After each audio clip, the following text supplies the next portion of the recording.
Bonsoir à tous, bienvenue dans votre émission, votre projet pour la Réunion. Dans quelques jours, c'est le 20 décembre. Comment le Réunionnais appréhende ce moment aujourd'hui? Comment il le voit? Comment il le vit? La question, je vais la poser à un militant culturel, c'est comme ça que je l'ai souvent appelé. Bonsoir à Eric à l'endroit. Bonsoir. Militant culturel, ça... ou militant réunionnais? Ouais, on va dire Réunionnais les plus larges et en même temps les plus Et ancrés. puis ancré. Mais il y en a du militantisme culturel, Ouais. social, politique, juste humain, un Ouais. monde. Mais Réunionnais, m'y préfère. Militant réunionnais, Éric Alendroit. La question, et on va vraiment essayer de voir si on peut mettre une définition là-dessus.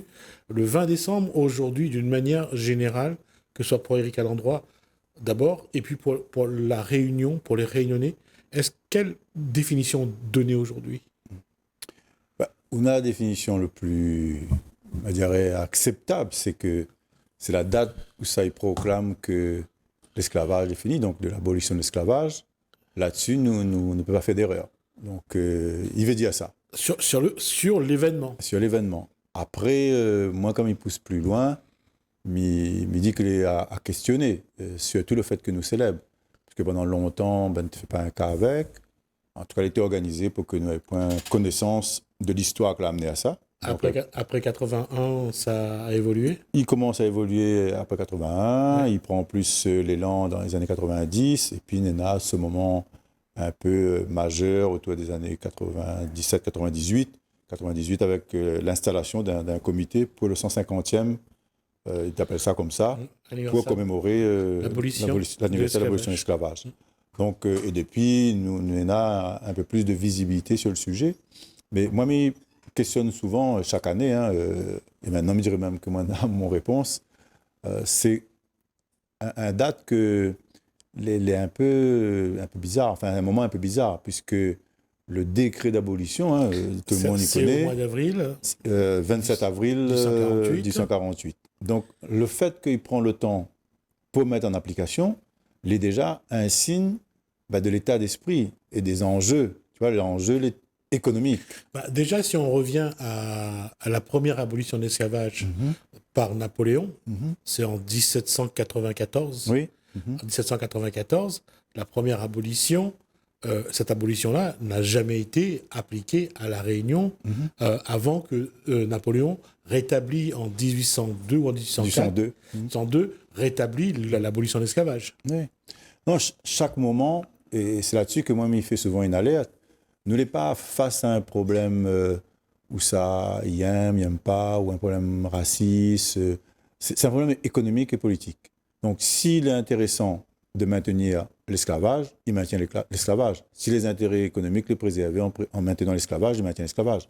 S'il n'est pas intéressant, eh ben, il arrête et il abolit. Il est vrai qu'on a les forces contestataires, les propres personnes mises en esclavage qui réagissent en marronnage, on a toutes bonnes organisations, Société des Amis des Noirs, bon, même je dirais les gens de la religion, on a un peu été propriétaire d'esclaves, on a un peu été contre l'esclavage, donc c'est une question d'intérêt et d'enjeu économique. On le voit aussi dans l'histoire. Sada Garriga arrive à La Réunion mi-octobre 1848 pour abolir l'esclavage seulement le 20 décembre, c'est-à-dire à la fin de la campagne sucrière de l'époque, de l'année, et pour ne pas, encore une fois, mécontenter une fois de plus les exploitants agricoles, les gros blancs de l'époque. Oui, et peut-être même aussi parmi les trois travailleurs, d'autres intérêts, ils appellent ça, je dirais, l'intérêt secondaire, ouais, on a un avantage secondaire, même d'un système que les PFI, où il y a ça, vraiment il tient les ficelles, qui gagne, mais même le monde que les mis en situation de domination, il peut trouver son compte. Il faut des fois juste être réaliste, tu vois. Donc, ils pensent les uns et les autres, évidemment, surtout les propriétaires, n'avaient point intérêt que la campagne l'était coupée, Ouais. voilà. Et puis, d'ailleurs, on va le voir lorsque Sada Garriga demande aux esclaves de rester dans les plantations parce qu'ils seront payés. Il y en a qui restent quand même. Bien sûr, Il y en bien a sûr, qui- ouais. oui, c'est ça. Intérêt, bénéfice secondaire, Ouais. il y a une réalité de l'équilibre des relations. Et que ce soit des relations, on va dire, à peu près saines ou des relations de domination, où il y en a toujours un équilibre parce que il y en a le pendant du bénéfice secondaire, la servitude volontaire. Il y en a des mécanismes que les sous-jacents qui permettent au système de tenir. Et puis, enfin, c'est toujours ça sur le. Quand on regarde un film, on voit quelqu'un qui a passé toute sa vie en prison. Lorsqu'on le libère, il est perdu. Je veux dire, lorsqu'on sort l'esclave de son esclavage, c'est pas forcément une bonne nouvelle pour lui. Parce qu'il n'a pas d'autre père, il n'a pas appris à vivre libre. C'est particulier. Je ne sais pas si vous faites référence au film de Lars von Trier, donc en tout cas la trilogie Dogville, Manderley, etc. Mais nous, on a vu ça, en tout cas dans la pièce d'Axel Gauvin, ici même à La Réunion, La Bonne Barjour, où ça, trois esclaves, ils ont affranchi, il a fini l'esclavage, mais ils ont continué à se comporter comme quelqu'un qui est en esclavage, et puis surtout demander aux autres quoi faire et comment faire, parce que ça n'a pas été éduqué à être libre, quoi. Voilà. Donc, c'est un état d'esprit. Et cet état-là, j'ai l'impression, quand on voit, après la guerre, quand on voit l'évolution de la population, on voit que, surtout la population la plus pauvre, la plus précaire, on voit qu'ils ont du mal, que, j'allais dire, le ventre pèse sur tout le comportement. Oui, c'est, je dirais, les lois de la nécessité. Hein, donc, le cri du ventre. On a à la fois, si vous la faim, ben, on va aller à manger, mais il peut être ça aussi qui tient un peu tout, quoi. Et du coup, ça va pas vers ce qui pourrait être considéré comme un peu futile. Peut-être on prend moins le temps aussi de réfléchir, de questionner, de critiquer, parce que vous n'êtes pas armé pour affronter l'ensemble du système. Je veux dire, dans un système d'esclavage, il y a les heures pour manger, ils sont à ce moment-là formatés. Toute vie est réglée. Toute vie est réglée. Ouais. Les espaces libres, ben, elle est assez rare, quoi.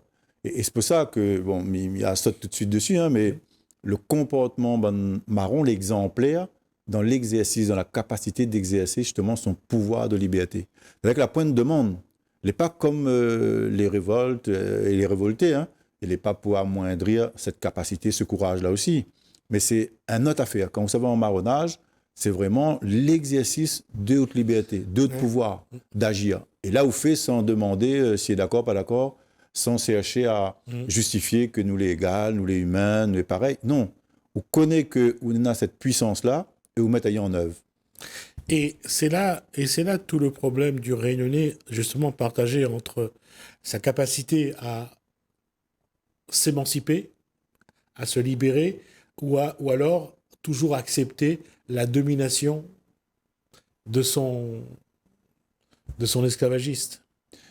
Moi, en tout cas, sur mon expérience, hein, à la fois, je dirais, personnelle et en tout cas dans les presque 30 ans d'activité à Cancraquet, ce que m'y observe, c'est qu'il y en a des confusions, et c'est peut-être des confusions voulues, hein, sur ces questions-là. C'est-à-dire que nous regardons souvent dans nos luttes l'approche comme étant une approche culturelle ou une revendication sur des valeurs comme l'égalité, comme le respect. Mais les personnes que l'on en face, les pas sur le même terrain. Les personnes que l'on en position dominante, que ce soit un pouvoir politique centralisé, que ce soit un propriétaire, quelqu'un qui détient un capital, il n'est pas sur ces logiques-là. Il est sourd à ça. Et donc, tant qu'on continue à demander à lui ce que ne peut pas donner à vous, on entretient une relation de dépendance. Et c'est ça, à mon avis, que est assez problématique, parce que nous pensons que nous l'avons atteint le haut niveau en étant dans la contestation et en étant dans la revendication. Moi, sur mon expérience, je trouve que c'est un chemin d'impasse. Parce que de toute façon, l'autre n'a aucun intérêt à changer le système, puisqu'il y gagne dedans. Et des fois, ou même en revendiquant, ou participe à entretenir ce système, parce qu'il donne aussi une place d'existence. Oui. Alors que si vous savez sur un nouveau chemin, en tout cas, vous essayez, justement, comme Bonne Marron, mais apprends l'exemple, parce qu'il semble être un exemple de l'histoire politique réunionnaise intéressant, où ça défriche bon sentier, où prend la ravine, où ça va dans les hauteurs, où ça va dans les plaines, dans les siècles, etc. Et bien, vous les confrontez à votre propre responsabilité à trouver des solutions. Et nous, les moins entraînés à ça. Nous, là, été plus entraînés d'un premier temps, déjà à subir, à être en situation de servilité, et après coup, à être dans la contestation, dans la revendication. C'est un chemin que, pour moi, il amène à l'impasse. Justement, après cette analyse-là, quand on voit aujourd'hui, j'ai l'impression que les choses ont un peu évolué, mais on est toujours dans un schéma où on préfère subir plutôt que d'essayer de grandir, de s'émanciper et d'exprimer son avis. On préfère l'avis des autres, que l'autre impose son avis, on l'accepte, plutôt que d'essayer de grandir, de s'émanciper. Enfin, moi, je ne jugerai pas les Réunionnais, je ne jugerai pas personne, mais je dirais juste que les quand même complexes, les pas simples. Et ça que nous, là, peut-être le plus besoin, c'est d'avoir les bonnes lunettes pour regarder, je dirais, ouais. C'est ça que nous avons besoin peut-être un peu apprendre et arrête de peut-être rêvasser ou de... Parce qu'aujourd'hui, on est plus dans la quête du symbolisme qui nous relie au passé, plutôt que dans la quête d'une évolution de notre passé et notre présent vers un avenir plus serein, plus équilibré, plus meilleur pour nous. Et c'est ça que quand on regarde, on a l'impression, et surtout avec une classe politique qui n'a pas vraiment donné, n'a pas montré le bon chemin pour moi, là je parle de l'émancipation par rapport à la société réunionnaise, c'est ça que quand je regarde, moi, c'est ça que je vois. Je veux dire qu'on est plus dans le symbolisme, on essaye de se rappeler, de se remémorer du passé, plutôt que d'essayer de faire évoluer le passé. Oui, c'est le moment. Après la réunion, les jeunes, même s'ils ne peuvent pas cacher à nous là, mais il est quand même assez jeune, c'est une histoire assez récente. Et donc, ils pensent que c'est aussi un temps qu'il faut accepter. Et il est vrai que pour l'instant, nous sommes dans un temps où ça qui domine, c'est la commémoration, c'est la demande de réparation. Nous l'est bien avec ça, il faut toujours apprendre, tout est apprendre. Et nous aura certainement notre temps, et Nadja Moun que l'est à l'œuvre à ce niveau-là, pour travailler déjà au présent, ici, maintenant, comme il dit, et aller vers l'avenir. En tout cas, pour ça que l'est déjà dans ce moment-là, moi, je pense que nous avons une histoire que l'est encourageant là-dessus. Moi, je regarde les choses de l'autre côté, parce que je pense que dans un système colonial, un système de domination, il impose aussi une manière de regarder. C'est-à-dire qu'il impose à nous de penser à nous comme étant victimes. Il impose à nous comme étant dans le besoin. Il y a une victimisation. De revendiquer, de demander réparation. Et comme il disait peut-être là, nous reste toujours dans une relation où ça, nous les dépendants. Les dépendants qui accordent à nous cette réparation, les dépendants qui prennent une loi, qui prennent une mesure, etc.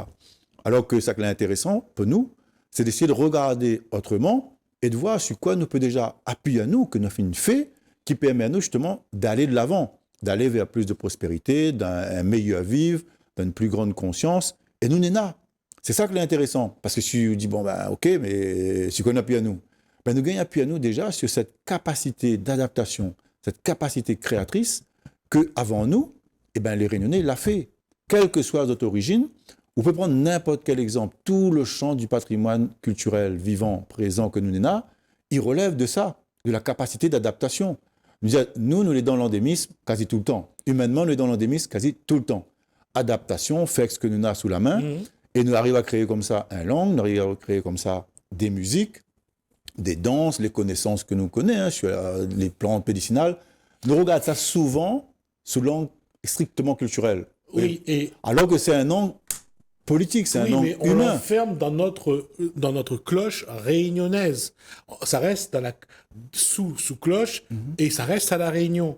On ne le voit pas. Quand on parle de tisane, quand on regarde la pharmacopée, ce qu'on prend à la Réunion pour pouvoir faire d'autres médicaments, il y a quand même des choses. Mais malgré tout, comme dit à chaque fois, à nous, petit colons, à nous, c'est un petit, pas bien rendre plus loin, c'est un petit. C'est dans la tête c'est dans notre tête qu'on a du mal à essayer de voir plus. Il y a un accompagnement à faire. Après, un peu, ils appellent ça déconstruction. Voilà, bon, on a quand même un accompagnement à faire pour être en point de rupture. Pour l'instant, on est dans ce temps où ça a encore un peu de ces traces très fortes d'une colonisation, d'un état d'esprit où ça nous revendique, nous commémore, le symbolisme. Il fait à nous du bien, il fait à nous plaisir. On n'a pas de raison de refuser ça. Mais nous, on a aussi du monde qui commence déjà à être vraiment dans l'action, à initier, à entreprendre et à faire à partir de ce que nous n'avons et que nos ancêtres l'ont fait comme ça. Et que la PMI que nous n'avons, ce que nous n'avons. Sinon, nous n'aurions rien eu. À la limite, ici, nous aurait été un pays français, 100% français, sur la langue, sur la manière de vivre, d'habiter, tout, de manière de manger. Et pourtant, on a une diversité, une pluralité. Parce que justement, nous n'avons pas tout lâché de ce qui vient de l'Inde, de Madagascar, des Comores, de la partie africaine australe, de la Chine, enfin de toutes les contrées que nous connaissons, et même du Yémen, de l'Australie, et bien sûr aussi d'Europe.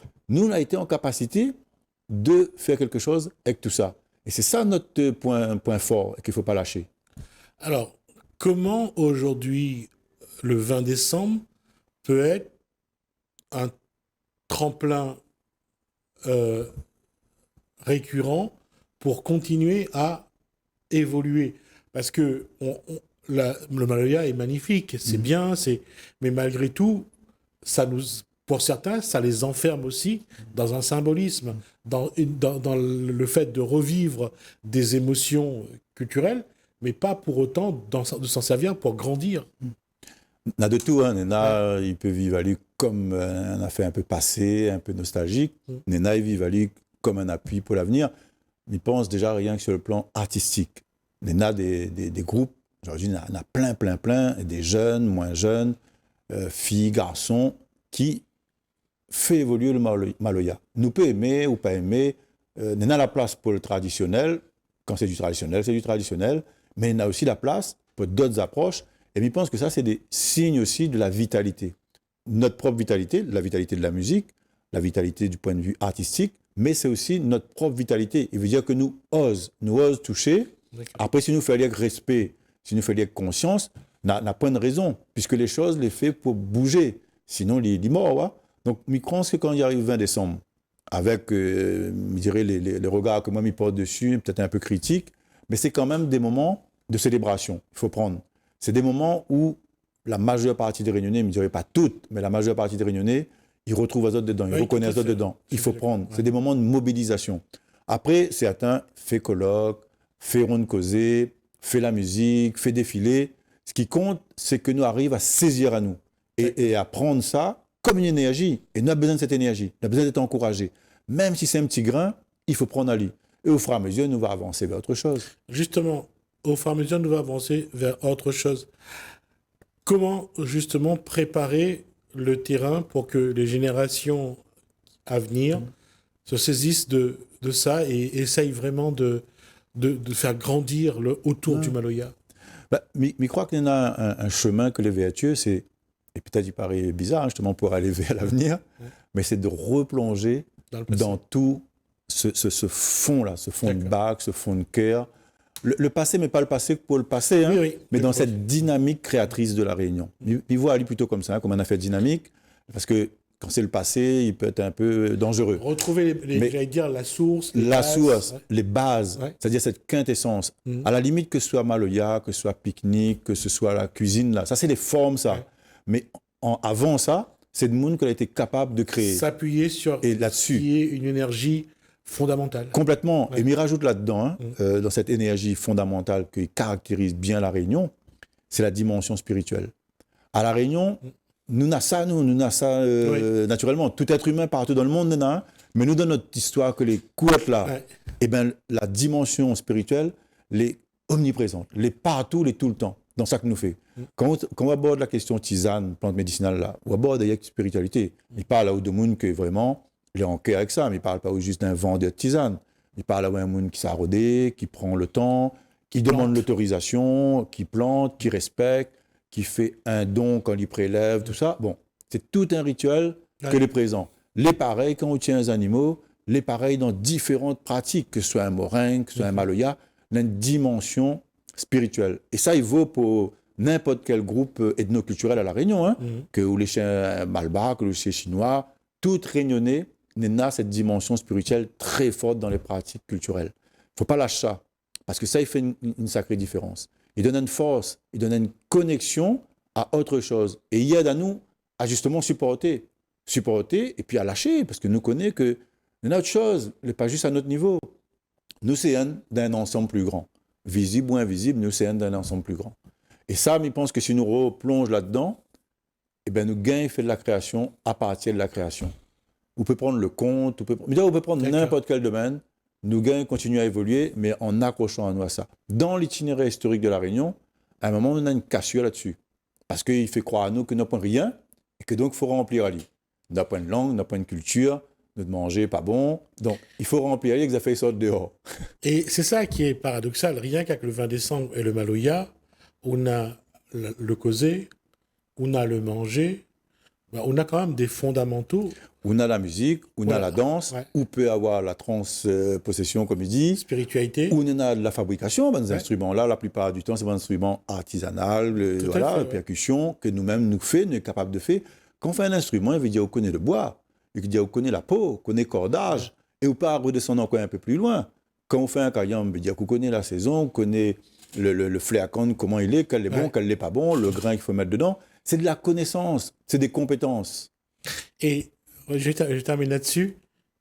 C'est paradoxal de dire ça, mais aujourd'hui, le Maloya, ça reste un moment de réunion, où les réunionnais se retrouvent. Et les barrières tombent. On est réunionnais avec le Maloya. Et c'est pour montrer que finalement, ce passé dont on parle souvent, on dit que le Maloya, c'est un peu... On ringardise un peu le Maloya, mais le Maloya, aujourd'hui, c'est aussi un rond pour rassembler, réunionner, pour la musique, pour le manger, pour la danse, pour la spiritualité, pour le réunionner, quoi. Oui, de toute façon, Maloya, il est là-dedans, hein, il est dans le partage, il est dans la rencontre, il est dans le collectif. On peut toujours faire un peu Maloya tout seul, mais globalement, on fait Maloya ensemble, on fait en partage. Et que vous est sur la scène, que vous est sur le spectacle, ou bien que vous est sur un Maloya comme support pour le culte aux ancêtres, par respect, etc., vous êtes toujours ensemble, vous êtes toujours en lien, vous êtes en gâtier, vous n'êtes pas une affaire tout seul. Donc, moi, je pense que oui, Maloya, c'est une affaire qui illustre très bien cette dimension réunionnaise, mais il y a plein d'espaces qui montrent ça. Parce que, tu vois, par exemple, quand nous regardons par Maloya, nous peut être tenté d'oublier que ce gars n'est pas trop loin, puisque les deux sont intimement liés. Oui, et même Baltamoul n'est pas trop loin. Ils viennent finir travail avec des acteurs Baltamoul. Ben, les moments où ça Baltamoul, Maloya, tu marches ensemble, parce que toute cette bonne pratique-là, c'est toujours mal vu. Et bien, quand c'est le temps de Baltamoul n'est mal vu, ben, c'est l'Yamen Maloya. Et il y a des espaces, des endroits, suivi l'aile, tout ça, où ça t'est fait ensemble. Quand c'est l'autre qui est mal vu, et ben l'autre Yamen l'autre. Et les groupes, ils viennent et ils causent ensemble, les maillés. Ça, c'est vraiment la réunion est comme ça. Et c'est ça qu'on a besoin de replonger dedans. Après, on n'a pas besoin de faire de grands concepts sur sociocratie ou coopération. Et m'y adore, hein. Mais pour dire que nous avons déjà le vécu de l'approche collective, de l'approche solidaire. On a déjà le vécu de la capacité d'adaptation. Et c'est le rendez-vous d'aujourd'hui, hein, parce qu'avec les difficultés que l'on a, ben, on n'a pas une capacité d'adaptation, on les condamne à mourir. Et nous, on a ça dans notre ADN à la Réunion. Quand on a un petit parle de génie créole, quand on nous dit, bon, mets ça dans un coin, peut-être demain, il peut avoir besoin, nous fait déjà de la récupération. Quand nous prenons un chaise qui devient un table, nous fait déjà du détournement. Par nécessité, nous avons développé toutes ces capacités-là. Et bien, il faut nous replonger là-dedans et nous trappe le meilleur de ce que nous avons. Et nous, on a de quoi? Nous avons de richesse. Hein? Merci, Eric Alandroit. En tout cas, une certitude, il y a un socle, un vrai socle, et bien constitué. Et ça, c'est à nous de voir comment on continue à le développer. Merci, Eric Alandroit. C'est moi qui vous remercie à vous. Merci à vous de nous avoir suivis. Merci Alain, merci François. Je vous dis à bientôt.